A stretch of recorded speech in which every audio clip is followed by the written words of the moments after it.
जैन साथियों नमस्कार, मैं दिनेश ठाकुर आपके सामने फिर हाजिर हूं मध्य प्रदेश की विश्वसनीय संस्थान दीप्ति एकेडमी की तरफ से। अभी जानकारी आई है कि आंसर की अब आपको लॉगिन करके दिख जाएगी। अब आप अपने एप्लीकेशन नंबर टीएससी कोड के माध्यम से आप देख सकते हैं। ठीक है जी। अब अभी आप लोग अगर ये सोच के कि सर आज ही हम आवेदन परीक्षा वो लगा दें आक्षेप, तो अभी पॉसिबल नहीं हो पा रहा है क्योंकि अभी वेबसाइट वर्क नहीं कर रही है। हमने भी कई सारे स्टूडेंट के माध्यम से लॉगिन करने की कोशिश की है। हमने इस पर क्लिक किया, जैसे क्लिक किया तो एक ऑप्शन आ रहा है ऑब्जेक्शन 17 अप्रैल से 20 अप्रैल। अब यही गलती यहाँ पर ईएसबी करता है कि खुद की गलतियां उसको नहीं दिखाई देती। बच्चा बेचारा लॉगिन नहीं कर पा रहा है, बच्चा बेचारा ट्रैक नहीं कर पा रहा है, लॉगिन करने में दिक्कत आ रही है। और ट्रैक करने के लिए अगर वो लॉगिन कर रहा है तो एप्लीकेशन नंबर आप देख सकते हैं, यहाँ पर एप्लीकेशन नंबर, टीएससी कोड और डेट ऑफ बर्थ, ये डालकर आप लोग क्या कर सकते हैं, देख सकते हैं आपकी आंसर की। अब आंसर की में क्या क्या होता है मैं आपको बता देता हूं। आंसर की अगर आप देखना चाहें तो उसमें क्या क्या होगा मैं आपको बता देता हूं, और वो आंसर की कैसी दिखेगी और आपको क्या करना है, कौन कौन से क्वेश्चन गलत माने हैं, कौन कौन से क्वेश्चन सही माने, तो आपको बता देता हूं। सबसे पहले हम बात करते हैं कि आंसर की में पहले तो आपका दिया होगा प्रश्न। ठीक है, प्रश्न दिया होगा, प्रश्न के बाद आपको क्या दिया होगा, उसका उत्तर। उत्तर में आपको ऑप्शन दिए होंगे ए, बी, सी या डी, जो भी होगा। अब होता क्या है कि जो ऑप्शन प्रश्न उत्तर लिखे हुए हैं इसमें ईएसबी जिस प्रश्न को सही मानता है, जिस प्रश्न को गलत मानता है, जिसको डिलीट करता है, उसके अलग अलग प्रकार से।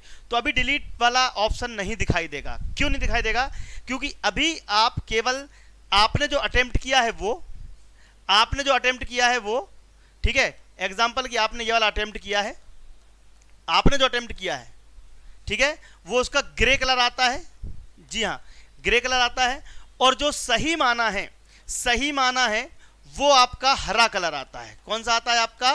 ग्रीन। ठीक है, ग्रीन कलर आता है। इसके बाद, जी हाँ, इसके बाद क्या होगा कि आपको जैसे एग्जाम्पल कि क्वेश्चन नंबर 10 में आपको दिक्कत आ रही है कि सर मैंने तो सही किया था, ईएसबी ने गलत मान लिया। अगर मान लो कि पिछले बार ने कितनी घटिया क्वेश्चन गलत किया था। मध्य प्रदेश की राजधानी मान लो भोपाल है, सबको मालूम है, और यहाँ पर उन्होंने जबलपुर को सही मान लिया, ये जबलपुर को सही मान लिया। तो आपको क्या करना पड़ेगा भैया? इस पर आपत्ति लगाना पड़ेगी, नहीं लगाना पड़ेगी। तो ऐसे ही नीचे एक ऑप्शन रहता है ऑब्जेक्शन का कि आपको ऑब्जेक्शन लेना है हर प्रश्न के नीचे। अब यहां पर 2-3 कंडीशंस आती हैं, उनको ध्यान से समझना। सभी माताएं बहनें ध्यान से समझना कि सपोज आपको जब भी ऑब्जेक्शन लेने की बारी आए तो आप ऑब्जेक्शन ध्यान से लेना कि वास्तव में लेना है कि नहीं। जबरदस्ती ऑब्जेक्शन मत लेना, क्योंकि अगर किसी एक व्यक्ति ने ऑब्जेक्शन ले लिया है तो फिर दूसरा बच्चा ऑब्जेक्शन नहीं ले सकता। ठीक है, एक बार किसी ने ऑब्जेक्शन ले लिया तो दोबारा ऑब्जेक्शन लेने में दिक्कत आती है। इसीलिए ऑब्जेक्शन लेते समय, आपत्ति लगाते समय ध्यान रखना है कि प्रश्न पर आपत्ति आप सही लगाना। जब आप आपत्ति लगा दोगे तो आपत्ति लगाने के बाद 3 दिन का समय है इनके पास। 3 दिन के अंदर अपने को आपत्ति लगानी है 17 से लेकर 20 तारीख तक बस। और ईएसबी 17 से 20 तारीख तक में वेबसाइट कितनी देर खुलेगी हमको खुद नहीं मालूम। तो यार ये गलत है, इनके साथ बहुत बड़ी चालाकी करते हैं ये लोग, जानबूझ के आपत्ति की लेट। भैया कम से कम 7 दिन तो देना चाहिए, 7 दिन तो देना चाहिए ना, नहीं देना चाहिए। तो यहाँ पर ऑब्जेक्शन आपत्ति लगाने का जो ऑप्शन है वो जैसे ही आपत्ति लगाओगे, फिर आपके 10-15 दिन बाद, 20 दिन बाद जब फाइनल आंसर की जारी होगी तो फाइनल आंसर की में आपका एक येलो सेक्शन होता है और एक रेड सेक्शन होता है। रेड का मतलब होता है लाल, यानी कि क्वेश्चन डिलीट किया गया है, और येलो का मतलब होता है कि आपने जो सिलेक्ट किया था वही आंसर भी है, कोई दिक्कत नहीं। यानी कि आपके 3-4 कलर में आपकी आंसर की आएगी।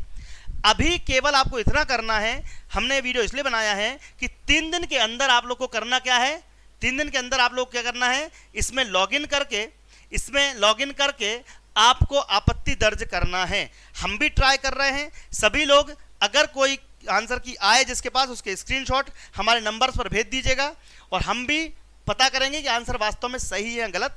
तो अगर आपको सही आंसर गलत आंसर पता करना है तो एक नंबर दे रहा हूं 8319765162 9522289892।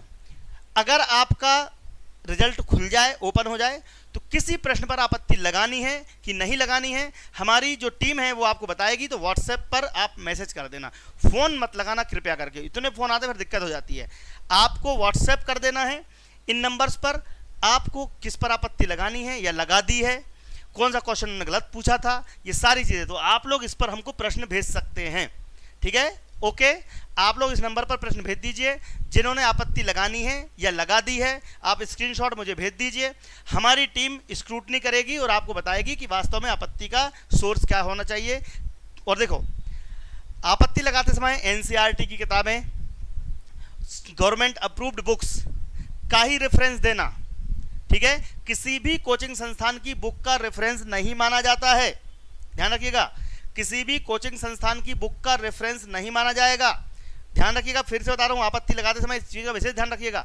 आपत्ति लगाते समय ध्यान रखना, और जिन्होंने भी प्रश्न पर आपत्ति लगा दी है वो लोग इसको देख सकते हैं, ठीक है।